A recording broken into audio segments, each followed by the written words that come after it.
Assalamualaikum teman-teman. Halo.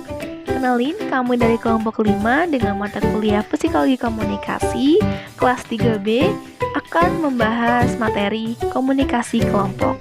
Anggota kami terdiri dari 3 orang, yaitu Malikah Mariam Kausar Ilmi, Aldi Raihan Satriadi, dan Ahmad Amin Fauzi. Selamat menyimak materi yang akan kami sampaikan. Sesungguhnya, manusia adalah makhluk sosial yang saling membutuhkan dan hidup berkelompok, sehingga berkomunikasi adalah hal penting yang menjadi kebutuhan dasar manusia.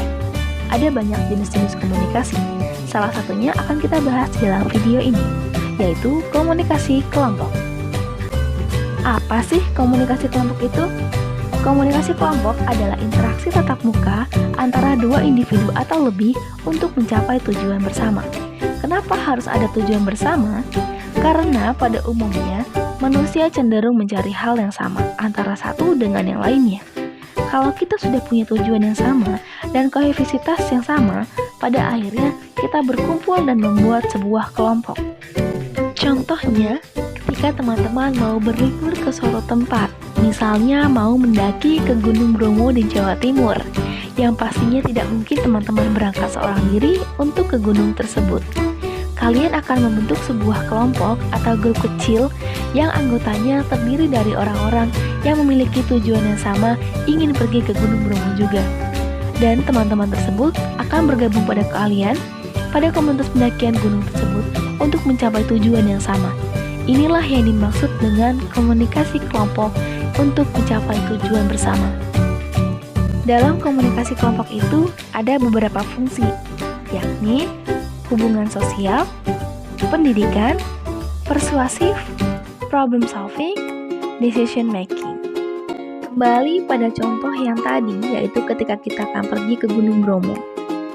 Kita akan membentuk sebuah hubungan sosial tanpa kita sadari. Apa itu hubungan sosial? Hubungan sosial adalah interaksi sosial antara individu satu dengan individu lainnya. Mau tak mau, suka tak suka, pasti kita akan melakukan hubungan sosial. Yang kedua, pendidikan. Teman-teman jangan mengartikan pendidikan adalah sebagai gelar sarjana saja, tapi pendidikan itu mengenai kehidupan, yaitu seperti pendidikan hidup, yaitu pendidikan mengenai nilai-nilai kehidupan, dan pendidikan solidaritas, yaitu pendidikan yang mana kita belajar untuk mengesampingkan kepentingan pribadi demi kepentingan bersama. Solidaritas adalah rasa kesatuan penting dan rasa simpati sebagai salah satu anggota dari sebuah kelompok yang sama, atau bisa diartikan perasaan atau ungkapan untuk sebuah kelompok yang dibentuk oleh kepentingan bersama. Fungsi selanjutnya yaitu problem solving dan decision making. Dalam sebuah kelompok pasti ada yang namanya sebuah musyawarah. Masalah pasti akan terjadi dalam sebuah komunikasi kelompok. Pada akhirnya masalah tersebut bisa diselesaikan dengan musyawarah, dan setelah melakukan pemusyawarahan itu kita bisa mengambil keputusan untuk mendapatkan jawaban dari masalah yang dihadapi. Misalnya ketika kita sedang dalam masalah problem-problem yang mana rencana kita itu gagal, dan kita harus bisa mengambil sebuah keputusan yang tepat untuk menghindari kegagalan itu atau untuk meminimalisir adanya kegagalan tersebut. Itulah mengapa kita perlu mengambil keputusan yang tepat. Selanjutnya, kita akan membahas mengenai tipe-tipe kelompok, yaitu ada primer dan sekunder. Primer yaitu kelompok inti atau utama, yang mana anggota di dalam kelompok ini adalah orang yang paling dekat dengan kita. Biasanya anggotanya cenderung sedikit, seperti keluarga atau sahabat. Dan yang kedua adalah sekunder, yaitu kelompok yang bukan inti atau kelompok kedua setelah kelompok primer. Dan anggotanya cenderung memiliki hubungan yang biasa saja. Misalnya rekan kerja, rekan kampus, teman sekolah, atau anggota-anggota lingkungan kita lainnya. Dan ada juga tipe kelompok formal dan informal. Umumnya, semakin kecil kelompok, hubungannya semakin informal. Misalnya persahabatan. Dalam sebuah persahabatan tidak mungkin kita akan menunjuk seseorang untuk menjadi ketua, sekretaris, atau bendahara. Itu tidak mungkin karena kita adalah sebuah lingkungan yang sedikit orangnya dan cenderung bersikap informal. akan berbeda dengan ketika jumlah anggotanya semakin banyak atau semakin luas, yang mana sudah tentu itu adalah formal. Pasti akan ada ketua, sekretaris, bendahara, dan akan ada bagian-bagian lainnya yang mana itu menjadi kelompok yang formal. Kemudian kita akan membahas adanya jaringan komunikasi dalam komunikasi kelompok, yaitu ada horizontal, yang mana semua anggotanya sejajar atau setara, tidak ada yang di atas atau di bawah. Dan yang kedua vertikal, yaitu ke atas atau ke bawah. Biasanya terjadi dalam sebuah kelompok yang sedikit formal, karena ada yang dianggap lebih dominan daripada lainnya. Biasanya yang dituakan, dianggap senior atau ketua kelompok kepada bawahan, dan bawahan kepada ketua kelompok. Selanjutnya, kita akan membahas mengenai peran dan tanggung jawab dalam komunikasi kelompok.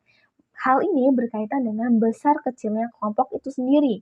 Semakin besar kelompok, tugas dan tanggung jawabnya semakin jelas disebutkan. Semakin banyak anggota kelompok, semakin jelas peran, posisi, dan tanggung jawabnya dalam sebuah kelompok itu sendiri. Misalnya, ketika kita ada reunian SMA, satu angkatan, maka akan ada seorang yang terstruktur yang bertanggung jawab dalam kegiatan tersebut, dalam event tersebut. Karena jumlah yang hadir dalam event tersebut akan banyak sekali orangnya. Sehingga hal ini membutuhkan banyak struktur yang bertanggung jawab pada event tersebut dan berusaha untuk mensukseskan event tersebut. Nah, dalam komunikasi kelompok, mau tidak mau, suka tidak suka pasti akan menemukan masalah. Jangankan di kelompok komunikasi antar personal pun kita masih bisa menimbulkan masalah. Masalah yang terjadi dalam komunikasi kelompok yang pertama, adanya perbedaan keinginan, nilai, dan tujuan. Dari 10 orang yang ingin mendaki ke Gunung Bromo, pasti misalnya ada 3 diantaranya yang ingin mencari jodoh di Gunung Bromo. 2 diantaranya ingin sekedar merefleksikan diri, dan yang kedua lainnya ingin sekedar mengisi kegabutan di harinya. Sehingga adanya perbedaan ini bisa menimbulkan banyak masalah yang terjadi dalam sebuah kelompok. Dan yang kedua, adanya ketergantungan antara satu anggota kelompok dengan anggota kelompok yang lain.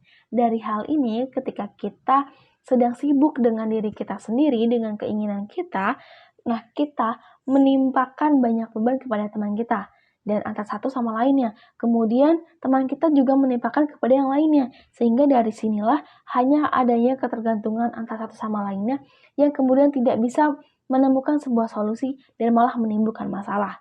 Yang ketiga adanya keterbatasan sumber dan persaingan antara satu individu dengan satu individu lainnya.